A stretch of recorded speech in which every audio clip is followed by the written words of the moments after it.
Good morning student. आज आपल्याला नवीन topic घ्यायचा आहे ॲप्लिकेशन ऑफ मॅट्रायसेस. काल आपण इन्व्हर्स कसा फाइंड करतात ते फाइंड आउट केलं. आता application of matrices. In the previous discussion we have learn the concept of inverse of a matrix. Now we intend to discuss the application of matrices for solving a system of linear equations. Linear equations solve करण्यासाठी आपण मॅट्रायसेसचा use करणार आहे. For this we first learn to convert the given system of equation in the form of a matrix equation.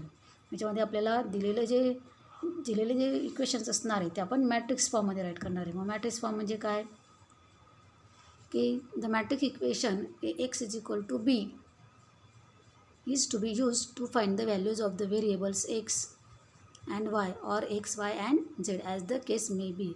There are two methods for this application which are namely method of inversion and method of reduction.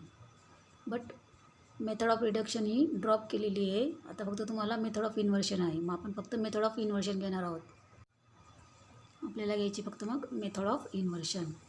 From the name of this method we can guess that there we are going to use the inverse of a matrix. This can be done as follows. Consider three equations. म्हणजे आपण तीन equations घेणार आहे in three variables. a1x plus b1y plus c1z is equal to d1 हे एक equation. दुसरं a2x plus b2y plus c2z is equal to d2 and third equation is a3x plus b3y plus c3z is equal to d3. असे आपण तीन equation घेतले in three variables. As explain in the beginning they can be express as. आता हे जे equations आहे linear equations आपण ते मॅट्रिक्स फॉर्ममध्ये राईट करणार आहे. मग मॅट्रिक्स फॉर्म म्हणजेच काय ए एक्स इज इक्वल टू बी. मग आता ए मॅट्रिक्स म्हणजेच काय की एक्स वाय झेडचे जे कोइफिशियंट्स आहे ते एका मॅट्रिक्समध्ये राईट करायचे एक्स वाय झेडचे. मग पहिल्या इक्वेशनचे एक्स वाय झेडचे कोइफिशियंट्स काय आहे a1 b1 c1. दुसऱ्या इक्वेशनचे एक्स वाय झेडचे कोइफिशियंट्स काय आहे a2 b2 c2. थर्ड इक्वेशनचे कोइफिशियंट्स a3 b3 c3. हा झाला एक मॅट्रिक्स. नंतर दुसरा मॅट्रिक्स हा ए मॅट्रिक्स झाला. नंतर कॅपिटल एक्स मॅट्रिक्स म्हणजे काय येणार की जेमध्ये जे व्हेरिएबल्स वापरले आपण एक्स वाय झेड त्याचा एक मॅट्रिक्स. दोन लिनियर इक्वेशन असेल तर त्याच्यामध्ये दोनच व्हेरिएबल येतील एक्स वाय. पण हे आपण थ्री इक्वेशनचं घेतलेलं आहे म्हणून three variables x y and z is equal to B matrix. म्हणजे कोणता मॅट्रिक्स घेणार लिनियर इक्वेशनमधले इज इक्वल टू जी कॉन्स्टंट टर्म्स आहे d1 d2 d3 त्याचा एक मॅट्रिक्स घेतला. हे झाले हे कोणत्या फॉर्ममध्ये राईट केले मग आपण equations A x is equal to B. Observe that the respective orders of A X and B are 3/3 3/1 and 3/1. म्हणजे याच्यामध्ये ए जो मॅट्रिक्स आहे त्याची ऑर्डर काय आहे 3/3. नंतर एक्स जो मॅट्रिक्स आहे त्याची ऑर्डर काय आहे 3/1 3 रो आणि 1 कॉलम. तसंच बी जो मॅट्रिक्स आहे त्याची ऑर्डर काय 3/1 3 रोज 1 column. Now if the solution of the three equations exists then the matrix A must be non-singular, hence A inverse is exist. मग इक्वेशन्स केव्हा एक्झिस्ट होणार आहे की जेव्हा त्याचा इन्व्हर्स हा एक्झिस्ट होईल तेव्हाच.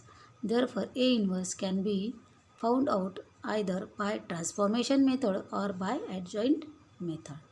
मग जो इन्व्हर्स आहे तो आपण ट्रान्सफॉर्मेशन मेथडने किंवा ॲडजॉईंट मेथडने फाइंड आउट करू शकतो. पण आपण एकच मेथडने आपल्याला याच्यामध्ये आता या वर्षाच्या सिलेबसमध्ये त्या दोन मेथड डिलीट केलेल्या आहे. फक्त ॲडजॉईंट मेथड जशी आपण ती वरती फाइंड केली त्याच मेथडने आपण इन्व्हर्स फाइंड आउट करणार आहे. After finding A inverse pre multiplying the matrix equation A x is equal to B by A inverse. मग आपलं जे मॅट्रिक्स इक्वेशन आहे A x is equal to B त्याला आपण ए इन्व्हर्सने प्री मल्टिप्लाय करणार. प्री म्हणजे अगोदर बरोबर. मग इकडे ए एक्स आहे लेफ्ट हँड साईडला त्याच्या अगोदर ए इन्व्हर्सने मल्टिप्लाय केलं. तसंच इज इक्वल टू बीला बीच्या अगोदर ए इन्व्हर्सने मल्टिप्लाय केलं. मग काय इक्वेशन आलं आपलं A inverse into x is equal to A inverse into B. मग A inverse into A into x is equal to A inverse into B. But A inverse into A म्हणजेच काय I into x is equal to काय येणार तुमचा A inverse B. आणि I into x I म्हणजे identity matrix. मग I into x म्हणजेच काय एक्स इज इक्वल टू काय मिळालं आपल्याला A inverse into B which gives the required solution. लक्षात. मग एक्स म्हणजे हा कॅपिटल एक्स म्हणजेच काय की कोणता मॅट्रिक्स आहे आपला एक्स वाय झेड म्हणजे एक्स वाय झेडच्या व्हॅल्यूज आपल्याला is equal to A inverse into B. म्हणजे ए इन्व्हर्स आणि तो बी मॅट्रिक्स दोघांचं मल्टिप्लिकेशन करून जो आपल्याला एक मॅट्रिक्स येईल, इकडे एक मॅट्रिक्स आणि इकडे दोन मॅट्रिक्स इक्वल म्हणजे त्यांचे इक्विव्हॅलंट एलिमेंट्स हे काय असणार आहे, इक्वल असणार आहे. ओके. मग आता याच्यावर आपल्याला कसा क्वेश्चन असणार आहे, solve the following equations by method of inversion. अशाच खालील इक्वेशन आपल्याला मेथड ऑफ इन्व्हर्शनने सॉल्व करायचे. इक्वेशन सॉल्व करायचे म्हणजेच काय, त्याच्यामध्ये जे व्हेरिएबल्स वापरले आहे एक्स वाय झेड त्यांच्या व्हॅल्यूज आपल्याला फाइंड आउट करायचे आहे. मग आता पहिलं इक्वेशन काय आहे, x minus y plus z is equal to 4. Second equation आहे 2x plus y minus 3z is equal to 0. And third equation आहे x plus y plus z is equal to 2. हे दिलेले इक्वेशन्स आहे, बरोबर. मग आता दिलेले इक्वेशन आपल्याला काय करायचं आहे, मॅट्रिक्स फॉर्ममध्ये लिहायचे. म्हणजे कोणत्या फॉर्ममध्ये, A x is equal to B. The required matrix equation is. आता ए म्हणजे कोणता मॅट्रिक्स सांगितला आहे मी, की एक्स वाय झेडचे कोइफिशियन्ट्स असतात, ते कोइफिशियन्ट्स आपल्याला त्या मॅट्रिक्समध्ये राईट करायचे असतात. मग आता पहिलं इक्वेशन काय आहे, x minus y plus z is equal to 4. मग याच्यामध्ये एक्स वाय झेडचे कोइफिशियंट, मग पहिल्यांदा एक्सचा कोइफिशियंट काय येईल 1, वायचा कोइफिशियंट -1, झेडचा कोइफिशियंट काय येणार 1. नंतर दुसरं इक्वेशन आहे तुमचं 2x plus y minus 3z is equal to 0. याच्यामध्ये एक्सचा कोइफिशियंट काय आहे 2, वायचा कोइफिशियंट 1 आणि झेडचा कोइफिशियंट काय आहे -3. थर्ड इक्वेशन आहे तुमचं x plus y plus z is equal to 2. मग याच्यामध्ये एक्सचा कोइफिशियंट 1, वायचा कोइफिशियंट 1 आणि झेडचा कोइफिशियंट पण 1. हा झाला तुमचा ए मॅट्रिक्स. आता x matrix, capital x matrix म्हणजेच काय, की त्याच्या जे व्हेरिएबल्स वापरले ते. मग या इक्वेशनमध्ये व्हेरिएबल्स कोणते वापरले, x y z is equal to B matrix असतो, कॅपिटल बी. मग बी मॅट्रिक्स म्हणजेच काय, कॉन्स्टंट टर्म इज इक्वल टूच्या, बरोबर. मग कॉन्स्टंट टर्म काय येते 4 0 2. दॅट इज म्हणजे इक्वेशन आपण कोणत्या फॉर्ममध्ये राईट केलं, A x is equal to B. Hence by pre multiplying the equation by A inverse. मग आता हे जे मॅट्रिक्स इक्वेशन आहे A x is equal to B, याला आपण ए इन्व्हर्सने प्री मल्टिप्लाइड करणार आहोत. मग ए इन्व्हर्सने प्री मल्टिप्लाइड म्हणजे अगोदर मल्टिप्लाइड करायचं. हां, मग ए एक्सच्या अगोदर ए इन्व्हर्सने मल्टिप्लाइड करायचं, इकडे बीच्या अगोदर ए इन्व्हर्सने मल्टिप्लाइड करायचं. मग इकडे A inverse into x is equal to काय येणार, ए इन्व्हर्स इंटू बी. आणि ए इन्व्हर्स इंटू ए म्हणजे एखाद्या मॅट्रिक्सला त्याच इन्व्हर्सने जर मल्टिप्लाइड केलं तर काय मिळेल आपल्याला, आयडेंटिटी मॅट्रिक्स. म्हणजेच काय मिळाला, I into x is equal to A inverse into B. आणि आय म्हणजेच काय तुमचा identity matrix, I into x म्हणजेच काय एक्स. आयडेंटिटी मॅट्रिक्स म्हणजेच काय असं तुमचा 1 असतो ना, मग 1 इंटू एक्स म्हणजेच काय येणार तुमचा x is equal to A inverse into B. म्हणजे काय इक्वेशन मिळालं आपल्याला, x is equal to A inverse into B. मग आता याच्यामध्ये जो ए मॅट्रिक्स आहे त्याचा इन्व्हर्स आपल्याला अगोदर फाइंड आउट करावा लागेल, बरोबर. म्हणजे काय फाइंड करायचं आहे, ए इन्व्हर्स. आता हा जो ए मॅट्रिक्स आहे, ए मॅट्रिक्स काय इथे आपला 1 - 1 1 2 1 - 3 अँड 1 1 1. हा जो ए मॅट्रिक्स आहे त्याचा इन्व्हर्स फाइंड आउट करायचा आहे. मग इन्व्हर्स म्हणजे कसा फाइंड करतो आपण, की 1 determinant of A into adjoint of A. म्हणजे त्याच्यामध्ये आपल्याला अगोदर काय करावं लागेल, एचा डिटर्मिनंट फाइंड करावं लागेल. मग एचा डिटर्मिनंट तुम्हाला काढता येईल ना लक्षात. एचा डिटर्मिनंट काय तो 10. तुम्ही काढून बघायचं आहे, बरोबर येतो की नाही 10 लक्षात. Determinant of A is equal to काय आला आपलं, काय येतो इथे 10. आता A inverse is equal to काय फॉर्म्युला आपला, की 1 determinant of A into adjoint of A. आणि हा जो मॅट्रिक्स आहे ए त्याचा ॲडजॉइंट मॅट्रिक्स पण तुम्हाला काढता येईल. आता आपण बरेच एक्झाम्पल घेते मागच्या याच्यामध्ये, बरोबर.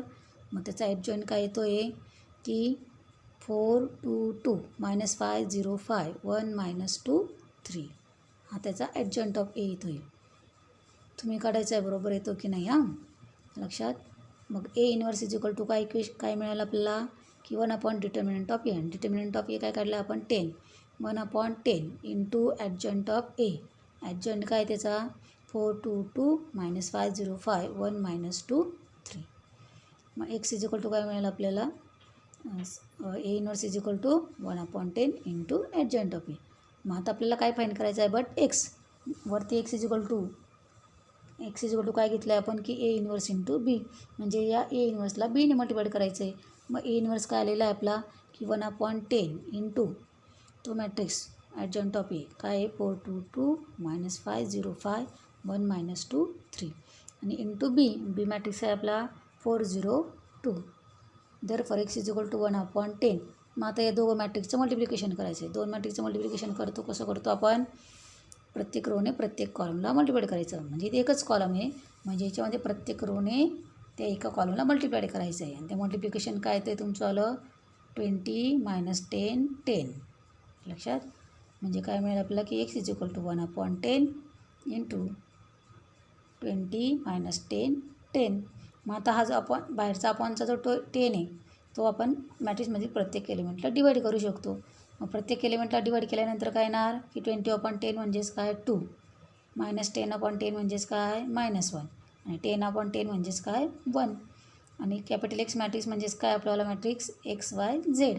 Matrix XYZ is equal to काय आलं आहे तुमचं 2 - 1 1. म्हणजे दोघं मॅट्रिक्स इक्वल आहेत म्हणून त्यांचे करस्पॉन्डिंग एलिमेंट्स काय असणार आहे इक्वल आहे. म्हणजेच काय म्हणू शकतो आपण, by equality of matrices we get x is equal to 2, y is equal to -1 and z is equal to 1. Okay,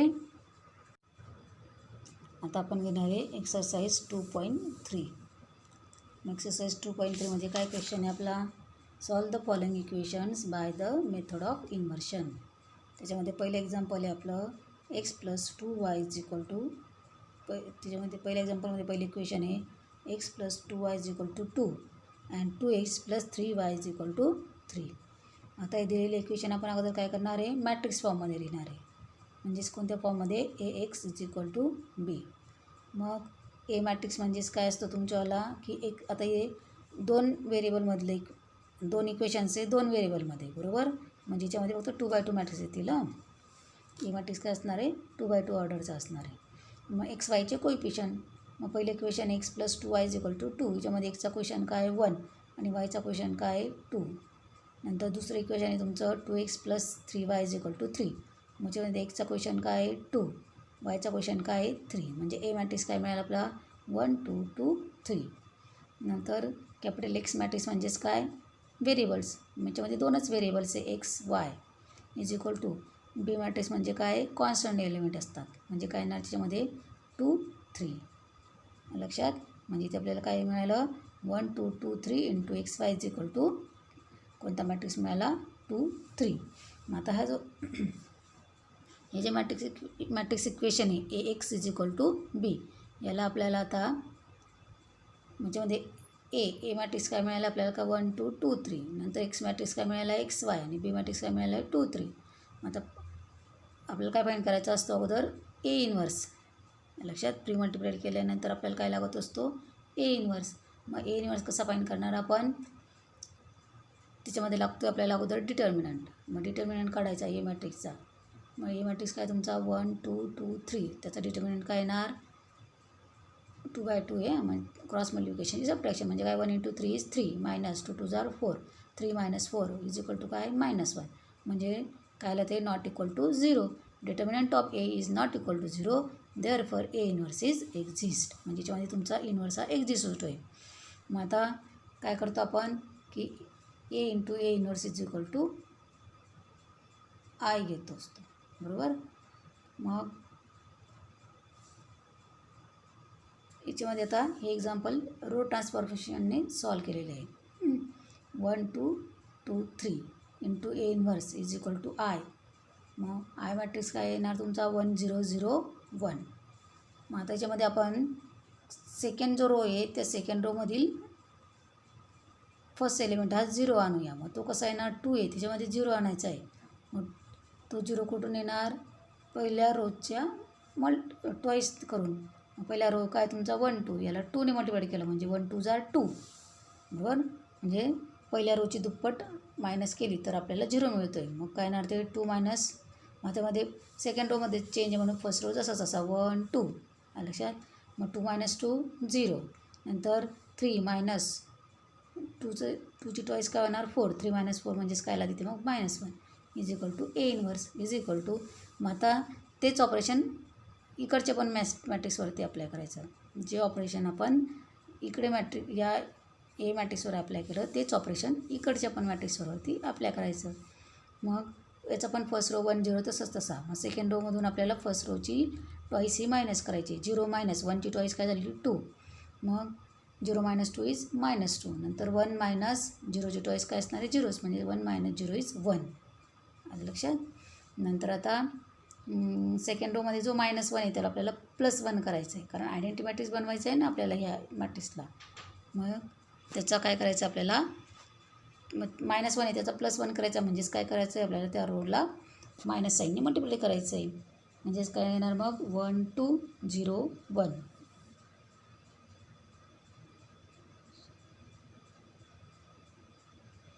मग 1 2 0 1 into A inverse is equal to, तेच ऑपरेशन इकडे मल्टिप्लाय केल्यावर काय आलं तुमचं? 1 0 2 -1. मग नंतर आता पहिल्या रोमधला जो सेकंड एलिमेंट आहे 2, तिथे 0 आणायचं आहे, कारण आयडेंटिटी मॅट्रिक्स बनवायचं आहे ना. 1 0 0 1 आणायचं आहे. माझा तिथे फक्त 2च्या ठिकाणी 0 आणायचं आहे. मग त्या 2च्या ठिकाणी 0 कसा येणार? खालचा जो 1 आहे त्याची टॉईस मायनस केली तर आपल्याला ते 0 मिळतं आहे. म्हणजे चेंज कोणत्या रोमध्ये? R1मध्ये. मग R2 तसंच तसा लिहून घ्यायचा 0 1. मग आता R1मध्ये काय चेंज आहे की R1मधून R2ची टॉईस ही मायनस करायची आहे. मग 1 - 0ची टॉईस 0 झाली. 1 - 0 इज 1. नंतर 2 - 1ची टॉईस काय झाली? 2. 2 - 2 तिथे काय झालं मग तुमचा? 0 into A inverse is equal to, तेच ऑपरेशन इकडे करणार आहे. चेंज कशामध्ये? R1मध्ये. मग R2 जसंच तसा लिहून घेतला 2 - 1. मग आता काय करतो आहे आपण? R1मधून R2ची टॉईस ही मायनस करतो आहे. म्हणजेच काय येणार मग? 1 मायनस 2ची टॉईस. मग 2ची टॉईस काय झाली? 4. 1 - 4 -3. नंतर 0 -1ची टॉईस, बरोबर. मग -1ची टॉईस म्हणजेच काय झाली? ती -2. 0 - -2 म्हणजेच काय झाला? तो +2. मग इकडे मिळाला का आपल्याला identity matrix 1 0 0 1 into A inverse is equal to, मग identity matrix into A inverse म्हणजेच काय? A inverse. A is equal to काय मिळतं तुम्हाला? -3 2 2 -1. मग आता now pre multiplying the AX is equal to B, ही जे इक्वेशन आहे त्याला आपण काय करणार आहे? ए इनवर्सने प्री मल्टिप्लाइड करणार आहोत. मग A inverse into AX is equal to काय येणार? A inverse into B. A inverse into A म्हणजेच काय? I into x is equal to काय? A inverse into B. आणि आय इंटू एक्स म्हणजेच काय? एक्स इज इक्वल टू काय? A inverse into B. म्हणजे एक्स इज इक्वल टू काय मिळाला? ए इनवर्स. ए इनवर्स काय फाईंड केलं आहे आपण? -3 2 2 -1 इंटू 2 मॅट्रिक्स 2 3. कॅपिटल एक्स म्हणजे कोणता मॅट्रिक्स असतो आपला? XY is equal to. मग आता ह्या दोघं मॅट्रिक्सचं मल्टिप्लिकेशन. मग प्रत्येक रोने त्या कॉलमला मल्टिप्लाय करायचं. -3 इंटू 2 इज -6 प्लस 2 3 जार 6. नंतर आता सेकंड रोने त्या कॉलमला मल्टिप्लाय करायचं. 2 2 जार 4 मायनस 2 2 जार 4 प्लस -1 इंटू 3 इज -3, म्हणजे काय झालं ते? 4 -3. -6 प्लस 6 म्हणजेच काय? 0. आणि 4 - 3 म्हणजेच काय? 1. म्हणजे XY इज इक्वल टू काय मिळाला? 0 1. बाय इक्वॅलिटी ऑफ मॅट्रिसेस म्हणजे एक्स इज इक्वल टू काय मिळाला इथे आपल्याला? 0 आणि y is equal to 1. This is the required solution. आता इथे हा जो ए इनवर्स आहे आपण कशाने फाईंड केला आहे? रो ट्रान्सफॉर्मेशनने. तुम्ही तो ॲडजॉईन मेथडने पण फाइंड आउट करू शकतात, आणि त्याच्यानेच फाइंड आउट करायचं. असा ती सोपी मेथड आहे. इथे रो ट्रान्सफॉर्मेशन वापरली आहे. मग ॲडजॉईंट ऑफ एमध्ये आपण काय काढत असतो? मायनॉर कोफॅक्टर, म्हणजे कोफॅक्टर मॅट्रिक्स, त्याचा ॲडजॉईंट आणि मग त्याच्यावरून ए इनवर्स तसा फाइंड आउट केला तरी चालेल. ती सोपी पद्धत. आलं लक्षात? आपण मागच्या 3x3 मॅट्रिक्समध्ये तसंच फाइंड आउट केलं आहे. त्याच्यानुसार ॲडजॉईंट काढून घ्यायचा आणि त्याच्यावरून ए इनवर्स काढायचा आणि ए इनवर्स इंटू बी करायचं. ओके. आता आपलं नेक्स्ट एक्झाम्पल काय आहे? 2x + 6y is equal to 8, x + 3y is equal to 5. मग आता वगैरे इक्वेशन काय करणार आपण? मॅट्रिक्स फॉर्ममध्ये लिहिणार, बरोबर. मॅट्रिक्स फॉर्म म्हणजे काय असतं तुमचा? AX is equal to B. मग ए म्हणजेच काय? XYची कोएफिशियंट. पहिल्या इक्वेशन जे 2x + 6y is equal to 8, याच्यामध्ये XYचे कोएफिशियंट काय आहे? एक्सचा 2 कोएफिशियंट आहे आणि वायचा 6. दुसऱ्या इक्वेशनमध्ये x + 3 इज इक्वल टू 5. एक्सचा कोएफिशियंट काय आहे? 1 आणि वायचा कोएफिशियंट काय आहे? 3. नंतर व्हेरिएबलचा मॅट्रिक्स घ्यायचा XY, नंतर is equal to constant matrix घ्यायचा, कॉन्स्टंट एलिमेंटचा 8 5. म्हणजेच काय इक्वेशन मिळालं? म्हणजे हा काय झाला आपल्याला? Matrix form. आणि मग आता आपण फाइंड आउट करणार आहे त्याचा ए इनवर्स. मग आता याच्यामध्ये ए म्हणजेच काय? कोणता मॅट्रिक्स आला आहे तुमचा? 2 6 1 3. एक्स म्हणजे कॅपिटल एक्स म्हणजे कोणता मॅट्रिक्स आहे? XY. आणि कॅपिटल बी म्हणजे कोणता मॅट्रिक्स आहे? 8 5. मग आता पहिल्यांदा काय फाइंड करायचं आपल्याला? A inverse. लक्षात? मग ए इन्व्हर्स म्हणजेच ए इन्व्हर्स फाईंड करण्यासाठी आपल्याला अगोदर काय करावं लागतो, त्याचा डिटर्मिनंट फाइंड आउट करावा लागतो. मग determinant of A is equal to काय आहे, ए म्हणजे कोणता मॅट्रिक्स आहे 2 6 1 3, त्याचा डिटर्मिनंट घ्यायचा. डिटर्मिनंट म्हणजे क्रॉस मल्टिप्लिकेशनची सबट्रॅक्शन. मग काय 2 3 जार 6 मायनस 6 1 जार 6, 6 मायनस 6 इज इक्वल टू 0. मग ते डिटर्मिनंट 0 आला म्हणजे इन्व्हर्स एक्झिस्ट होणार आहे का, नाही. Therefore A inverse does not exist. मग ए इन्व्हर्सच एक्झिस्ट होत नाही तर त्या व्हेरिएबलच्या व्हॅल्यू एक्झिस्ट होणार आहे का, नाही. Hence x and y do not exist. लक्षात, तिच्यामध्ये एक्स आणि वायच्या व्हॅल्यूज एक्झिस्ट होणार नाही. ओके, हे झाले आपले इन्व्हर्शन मेथडचे एक्झाम्पल्स. आणि तीच मेथड आहे आपल्याला, त्याच्यामध्ये रिडक्शन मेथड नाही आहे. लक्षात, अशा प्रकारे आपलं हे चॅप्टर संपलं आहे मॅट्रिसेस. आता नेक्स्ट पिरियडला आपण पार्ट 2चं फर्स्ट चॅप्टर घेऊया, डिफरन्शिएशन. ओके, पार्ट फर्स्टचे 2 चॅप्टर झाले आपले. पहिलं लॉजिक आणि दुसरं मॅट्रिसेस. आता आपल्याला पार्ट सेकंडचं फर्स्ट चॅप्टर घ्यायचं आहे, डिफरन्शिएशन. लक्षात, याची प्रॅक्टिस करा. ए इन्व्हर्स फाइंडिंगच्यामध्ये या चॅप्टरमध्ये फक्त काय आहे की इन्व्हर्शन मेथड महत्त्वाची आहे, म्हणजे ए इन्व्हर्स फाइंड करणं महत्त्वाचं आहे. ए इन्व्हर्स फाइंड करायचा म्हणजे काय, ॲडजॉईंट लागतो. ॲडजॉईंट म्हणजेच काय, ॲडजॉईंट काढायचा म्हणजे काय लागतो, कोफॅक्टर. आणि कोफॅक्टर काढायचं म्हणजेच काय लागतात, मायनॉर्स. हे सगळं व्यवस्थित करा, 1-2 वेळेस प्रॅक्टिस करा, बरोबर येईल सगळं. ओके, सगळं व्यवस्थित राईट करून घ्या, नोट्स व्यवस्थित ठेवा. आणि जो पोर्शन डिलीट झाला आहे त्याच्या टिकमार्क पुस्तकावर करून ठेवा. मी मागे तुम्हाला याच्यावर पाठवलेलं आहे. लक्षात, त्या सगळ्या टिकमार्क सगळ्या बुक्सवर व्यवस्थित करून घ्या, पार्ट 1 पण आणि पार्ट 2 पण वरती. ओके.